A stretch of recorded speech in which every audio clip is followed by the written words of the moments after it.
Test Drive. Over the years, there have been a lot of great movie car chase scenes, and not surprisingly, a lot of them have starred the Dodge Challenger. Movies like The Vanishing Point and Gone in 60 Seconds.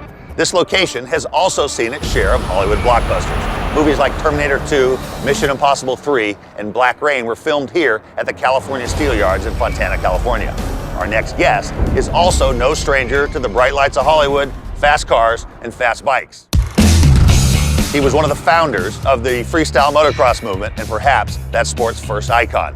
Carey Hart, welcome to Test Drive. How are you? Thanks for having me. Brought you to a nice place. Pretty awesome here. It's definitely that cyborg feel. Pretty wild. Now, you've had quite a life. You've done a little bit of everything. You're only 36 years old. When you were starting out racing dirt bikes when you were 6, 7 years old, did you ever envision this? I had no idea. I mean, I thought I was always going to be just that racer chasing the dream. And yeah, my life's evolved a lot. And, you know, I've gone from dirt bikes to, you know, more so fun stuff, doing off-road truck racing and short course racing and a little bit of asphalt stuff. I love it, man. I love anything with a motor and wheels. So if it's got those two things, I'm in. Were you the first person to try a backflip in competition? I was, yeah. Back in 2001 at Gravity Games, I was the first one that went for it. And the second one that went for it. I was young, I bounced. I don't bounce so well no more. Better you than me. Now, you're also a new dad. What's more extreme, being alone with a 1-year-old or trying to backflip? Well, I would definitely have to say the backflip. I mean, I own a supercross team, so I babysit all day long. So babysitting one kid versus, you know, 20 adults isn't too bad. Well, we're at a steel yard where they film chase scenes. What do you say we go try to find some mischief? I'm in. Have a preference on color? I'll take the yellow. At least I'll look like I'm going fast. Yellow jacket, 392. Let's do it. All right. You ready to do this? Let's do it. All right, here we go.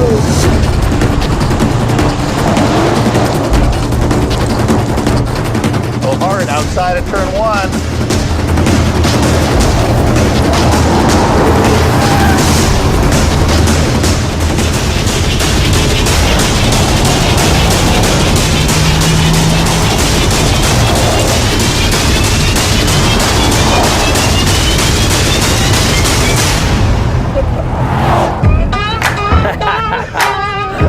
He's like, what the hell is going on here?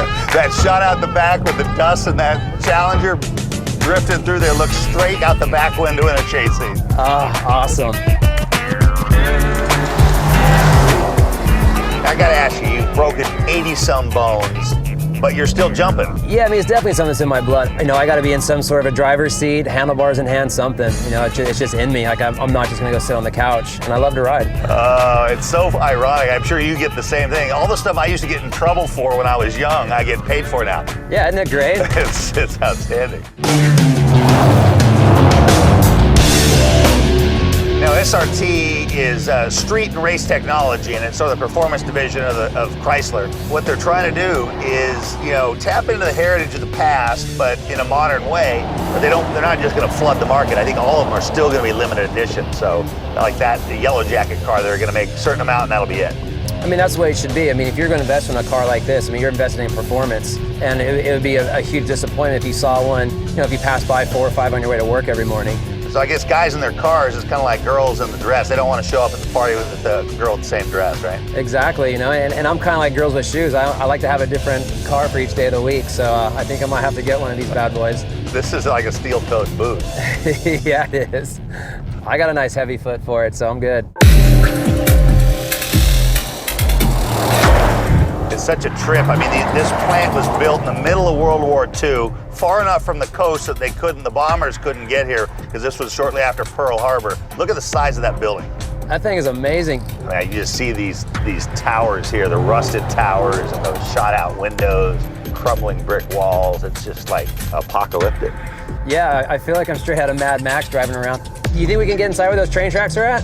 I think we're probably not supposed to, but I'm guessing you don't always follow the rules. True? Never, never. All right. Let's do it.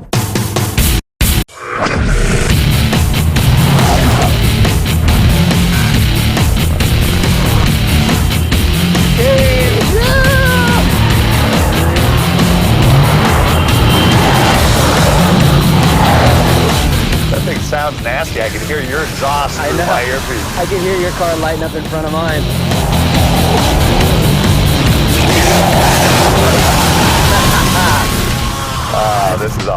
It's pretty cool that in this day and age you can buy a full done hot rod. I mean, to have a car like this in the past, you used to have to buy, buy a stalker and rebuild it and put blood, sweat, and tears into it. And I mean, these things, you buy it off the showroom floor and you can go out and tear up the streets. Yeah, isn't that the truth? I mean, this is 470 horsepower, runs a mid 12-second quarter stock on pump gas.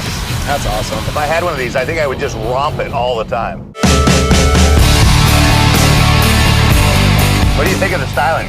It's got that aggressive front end on it. I mean, I like the kind of scooped out hood look. They definitely got the lines right. It just brings back everything that hot rod's all about. It's so cool the way the car's built because, I mean, from my rear mirror perception, I can actually see the back fenders out the back of the car. I mean, it's how the lines work on the thing. It's just so aggressive and so meaty. Baby's got some hips. It does, man. Every hot rod should have some hips. Now 392 has unbelievable history. 392 is 390 cubic inch, which is a 6.4 liter. And it was introduced in 1957 and 1958, and then it went away. But where it really made its name, all the dragsters through the 60s and 70s were all Hemis, and they were all 392s. I mean, it's a proven power plant. I mean, you can't go wrong, and it's great that they brought it back around. It's a big gamble, it's a big risk to try to recreate something that was so, monumental, and they did it.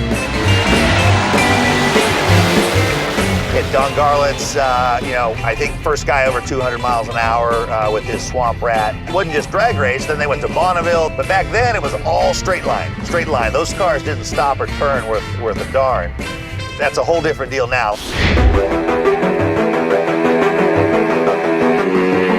They've got the Brembo brakes, big 20-inch wheels and tires, and good, nice, responsive, tuned suspension. Well, I can tell you these things turn now. Yeah, exactly. It's kind of scary, all that power back in the day. Nobody thought about how are we going to stop it, how are we going to turn it. I'm sure there were a lot that ended up in the ditch back in the day. Kids just, woo! The creature comforts, I mean, this interior is covered in leather. It's got these beautiful, really deep dish seats. Across the board, people don't want to compromise. They want a fast car. They want it to stop. They want it to turn. They want it to be luxurious. They want it to have all the electronics, stereo, etc.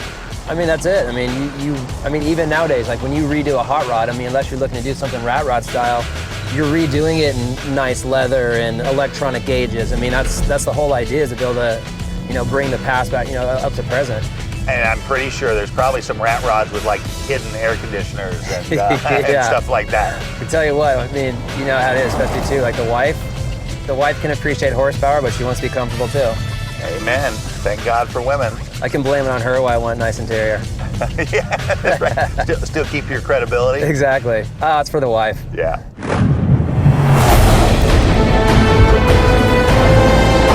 Oh, buddy, coming in hot. We're trapped, dead end. Abort. Abort.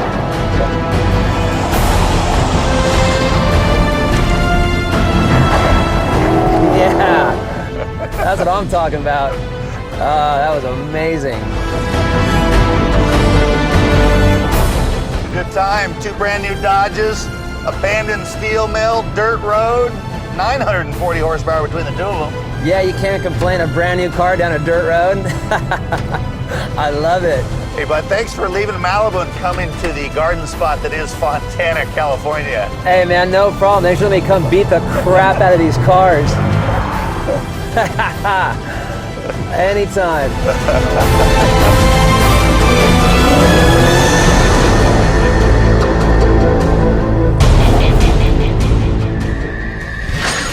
Up next, what do you get when you cross the Jeep Grand Cherokee SRT8 with the unlimited speeds of the German Autobahn? 162 miles an hour. Stick around, things are getting crazy.